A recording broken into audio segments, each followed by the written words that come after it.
Goyard Ibn Said is the debut studio album by Philadelphia-based rapper and producer Ghais Guevara.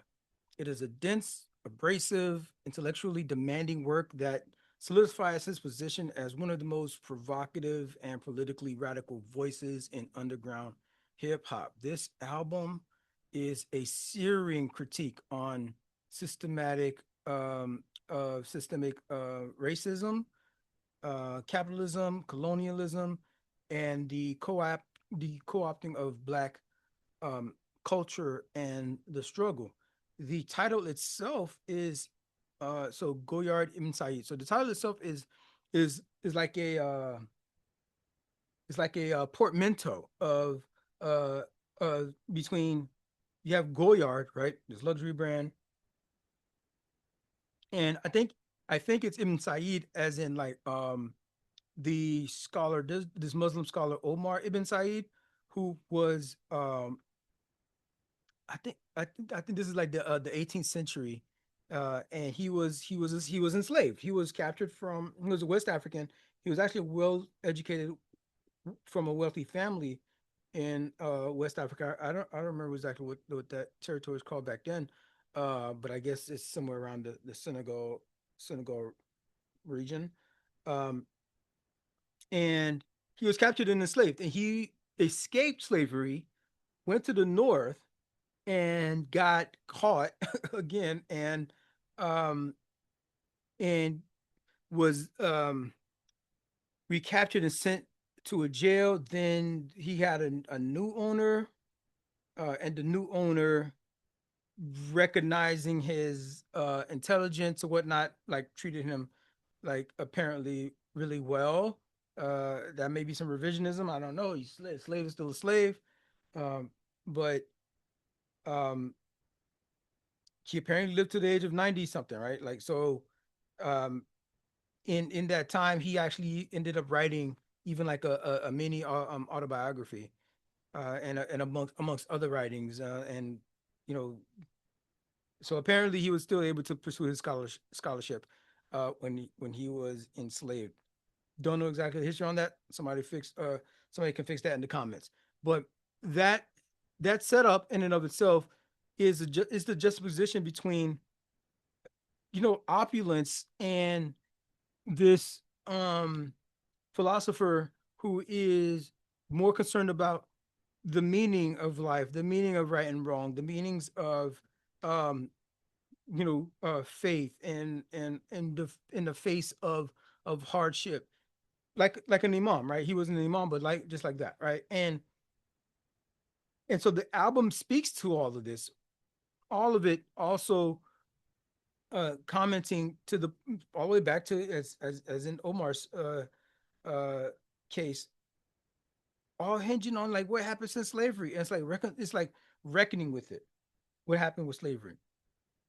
This album is very dense. There's a lot of education that's happening here. There's a lot of history he's talking about here, even from when I first saw the album cover. I know a lot of people don't really appreciate album art anymore, but this thing looked familiar. And I had a previous podcast where I did a lot of art history on that thing, and I I think, and I'm not sure who the artist is of this, but this is really much. I'm really thinking it is this person, Winslow Homer, who is um, this American realist watercolor type of artist from back in the early 1900s, late 1800s, early 1900s, around that time. And this looks like a lot like his work, especially the that joint, the Gulf Stream. This is, I'm sure you've seen this, the Gulf Stream painting, where it shows this there's this black guy, right? And he's shirtless. He is um he's on the ship. But the ship is missing, like, you look at this corner, this part of the ship here, it's missing the mast. So I don't know, it must be rudderless as well, because I don't see him holding a rudder. And so this thing is, and like everything, there's sharks in the water. There's a storm brewing on the top right there. There's some choppy waters, no matter how you look at it. And there's a lot of commentary that's happening even in this painting here. And Matter of fact, you see, there's like a small little ship top left. There's a small little ship that is like not even aware of these dangers that this person here is is traversing through, and it's this black guy, no shirt on, so and he is like stoic. He kind of he's giving stoic. He's kind of laying there. He doesn't look like he's panicking. Oh, look at this. There's sugar cane. This is sugar cane. Transfer to sugar cane because sugar cane and sugar was in the slave trade, particularly with the Caribbean and the Americas. Um, that was the a big staple. Just sugar itself, a big staple. Especially we talking about, well, they used to be tea drinkers, right? And you need the sugar for that tea, and he is just, and as a black man, he is just navigating these waters as best he can, even if he's adrift. You know, what I mean, he's stay keep trying to stay dry. That so, and I'm looking at this album cover though. This is sort of like a continuation of the story. So when you look at this album cover, it's like he's washed up on the shore. Now he's got a different pants color, but he's still shirtless. I'm thinking this is still the guy.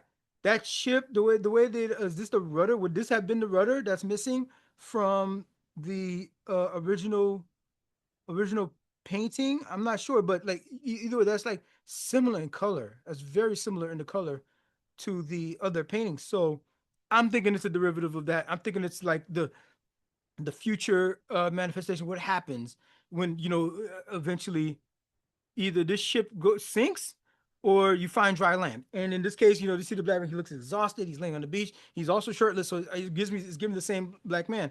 There's a storm clearly in the background, so the waters are still choppy.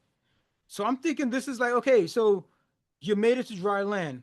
There's a lot of things that ended up happening from the trajectory of okay. By the way, the painter Winslow Homer is he is a low key. I don't know if he's specifically an abolitionist, but he portrayed a lot of his artwork, and I guess I'll show some on the screen. A lot of his artwork centered, and he centered black figures in his painting, um, which showing them doing mundane things, just like living their life elegantly and carefree, with dignity and empathy. Like throughout his career, he was, he sprinkled this in. He saw him as human, and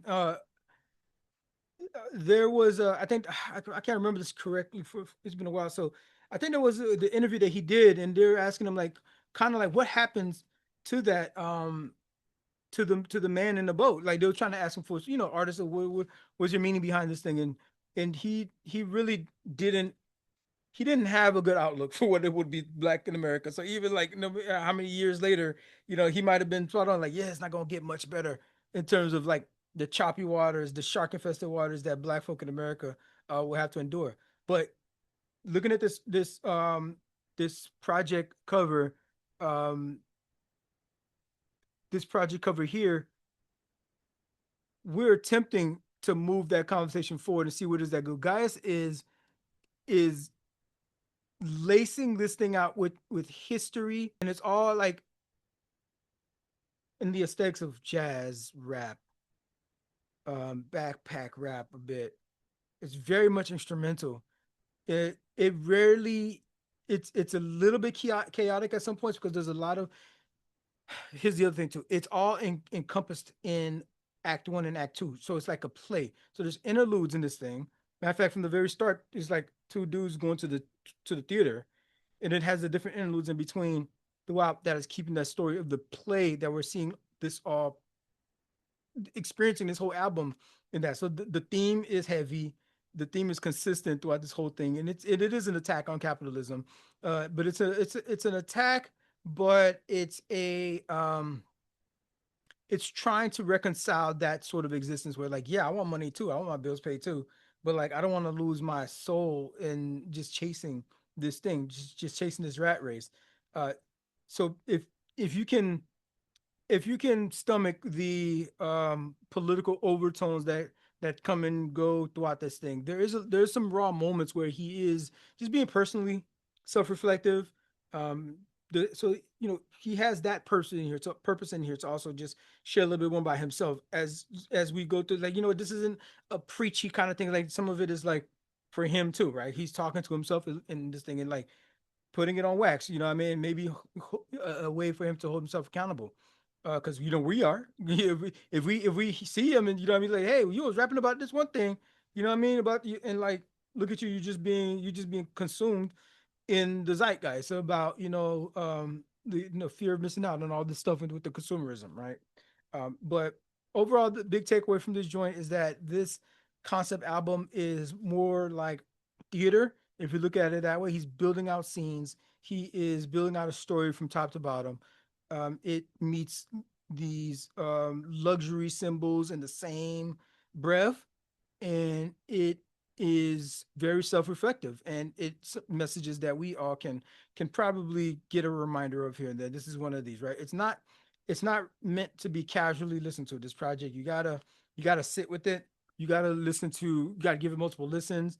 Even that first listen has gotta be, um I say, headphones on, you know what I mean, get you a drink, and like get somewhere and like put that D&D on, that do not disturb, and it's gonna give you um, some head snapping beats, while at the same time challenge you, all in equal measure. And by the way, that last track on this joint, you can skip this part. Don't skip that part. Listen through it too. You know what I mean? Shout out to Dave Chappelle, makes a guest appearance.